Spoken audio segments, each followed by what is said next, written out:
North Africa became a crucial battleground in World War II. The Mediterranean Sea, a vital waterway, was the prize.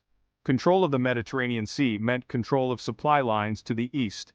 It also meant the ability to threaten the Axis powers in southern Europe. For the Allies, North Africa represented an opportunity to strike at the soft underbelly of the Axis. For the Axis, it was a chance to seize control of vital resources and outflank the Allies in Europe. In this context, the deserts and coasts of North Africa became a stage for a dramatic struggle between great powers. The vast, unforgiving deserts of North Africa presented unique challenges for the armies that fought there. Logistics, supply lines, and the ability to operate effectively in extreme heat and sandstorms became critical factors in determining victory or defeat. The tactics and strategies employed in this theater of war were often as innovative as they were brutal, shaped by the harsh realities of the desert. The struggle for North Africa would be a test not only of military might but also of human endurance and ingenuity. In the early years of World War II, the Axis powers led by Nazi Germany and Fascist Italy posed a growing threat to British interests in North Africa. Italy, eager to expand its own empire, saw an opportunity in the fall of France. With the French out of the picture, Italy's Mussolini set his sights on British-controlled Egypt and the strategically vital Suez Canal. The Suez Canal was a lifeline for the British Empire, connecting Britain to its possessions in India and the Far East. The Italians, under the command of Marshal Rodolfo Graziani, launched an offensive into Egypt in September 1940. The Italian forces, though numerically superior, were poorly equipped and lacked the logistical infrastructure to sustain a prolonged campaign in the harsh desert environment. Their advance was cautious and slow. The British, meanwhile, were determined to defend their position in Egypt. They had a smaller but more mobile force, commanded by the capable General Archibald Wavell. Wavell recognized the weakness of the Italian position and planned a counter-offensive that would become known as Operation Compass. Operation Compass, launched on December 9, 1940, was initially conceived as a limited operation. The British goal was to drive the Italians back from their advanced positions in Egypt and to inflict as much damage as possible on the Italian 10th Army. The British had several advantages. Their tanks were generally superior to the Italian models. The British also enjoyed air superiority thanks to the Desert Air Force. This air power would prove crucial in disrupting Italian supply lines and demoralizing their troops. The operation began with a surprise attack on the Italian encampment at CID Bari. The Italian forces, poorly deployed and caught off guard, were quickly overwhelmed. CID Bari was a stunning victory for the British, and it set the stage for a string of successes that would carry them deep into Italian-held territory. The British captured thousands of prisoners and large quantities of supplies. More importantly, the victory at CID Bari shattered the aura of Italian invincibility and gave the British a much-needed morale boost. The attack on CID Bari caught the Italians completely off guard. The British, utilizing a combination of tanks, artillery, and infantry, punched through the Italian defenses. The Italian forces, deployed in a series of isolated camps, were unable to mount a coordinated defense. The British use of tanks in particular proved decisive. The Italian troops, demoralized and poorly led, offered little resistance. The British captured thousands of Italian soldiers in the first days of the attack. CID Bari was a crushing defeat for the Italians and a sign of things to come. It showed the vulnerability of the Italian forces in North Africa. Section 5. The capture of Fort Caputo. Crushing the counterattack. Following their victory at CID Bari, the British continued their advance westward. The Italians attempted to regroup and establish a new defensive line. They fortified Fort Caputo, a key strategic point. The British, however, were not content to rest on their laurels. They launched a swift attack on Fort Caputo, determined to maintain the momentum of their offensive. The attack on Fort Caputo was another demonstration of British military prowess. The British, using tanks and infantry in close coordination, overwhelmed the Italian defenders. The fall of Fort Caputo opened the way for the British to advance further into Italian-held territory. The Italians were now in full retreat. Section 6. Bardia, a crumbling fortress.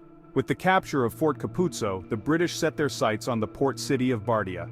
Bardia was a heavily fortified position considered by the Italians to be almost impregnable. The British, however, were determined to capture the port which would provide them with a valuable supply base for their continued advance.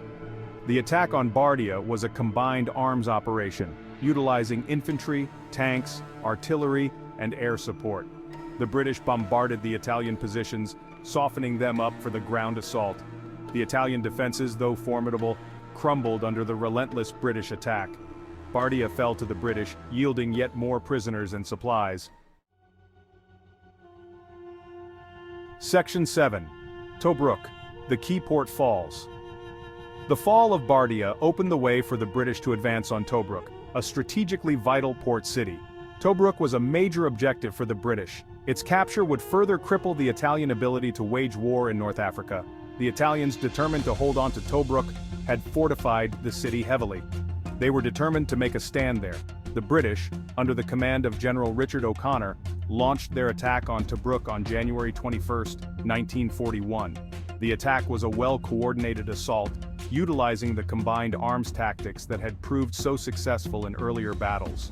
The British breached the Italian defenses and captured the city after a fierce battle. The fall of Tobruk was a major blow to the Italian war effort in North Africa. Section 8. Betaf, trapping the Italian 10th Army. The capture of Tobruk marked a turning point in the campaign. The Italian 10th Army, now in full retreat, was facing annihilation. General O'Connor, sensing an opportunity to deliver a decisive blow, ordered his forces to pursue the retreating Italians. The British, racing westward, sought to cut off the Italian retreat and trap the remnants of the 10th Army against the Libyan coast. The British pursuit culminated in the Battle of Betaf, a small coastal town. The Italians, trapped between the British forces and the sea, fought desperately to break out. The British, however, held firm, and the Italians were forced to surrender en masse.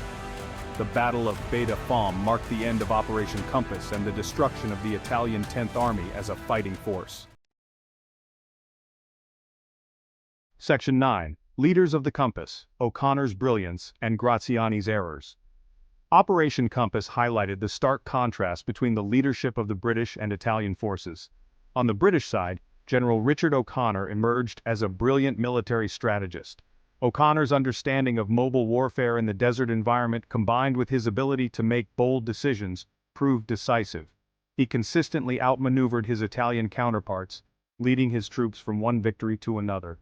In contrast, Marshal Rodolfo Graziani, the commander of the Italian forces, seemed outmatched from the start. Graziani was a veteran of colonial wars, but he seemed ill-prepared for the challenges of desert warfare against a determined and well-led enemy. His underestimation of the British, combined with a lack of logistical planning, contributed to the Italian defeat. The contrasting fortunes of these two leaders underscore the importance of leadership in war. Section 10. The harsh realities of desert warfare. Operation Compass provided a stark illustration of the challenges of warfare in the North African desert. The desert environment, with its extreme temperatures, lack of water, and vast distances, posed significant logistical and tactical challenges. Armies operating in the desert had to contend with sandstorms that could bring operations to a standstill, and the scorching heat that could sap the strength of even the toughest soldiers. The desert also dictated the tactics employed by both sides. Mobile warfare, emphasizing speed and maneuverability, became essential for success. Tanks, well suited for the open terrain, played a crucial role in the fighting. The ability to maintain supply lines over long distances, often under the constant threat of enemy air attack, proved to be a key factor in determining the outcome of battles. Operation Compass demonstrated that victory in the desert required not only military might, but also the ability to adapt to a harsh and unforgiving environment. Section 11. A turning point. The legacy of Operation Compass. Operation Compass was more than just a military victory for the British. It was a turning point in the North African campaign and had far-reaching strategic implications. The operation shattered the myth of Italian military prowess and boosted British morale at a time when they were facing setbacks elsewhere. The destruction of the Italian 10th Army also forced Hitler to intervene in North Africa, deploying the German Afrika Korps under the command of Erwin Rommel.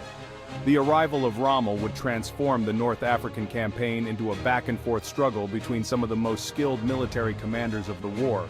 Operation Compass, though often overshadowed by later battles, laid the groundwork for future Allied successes in North Africa.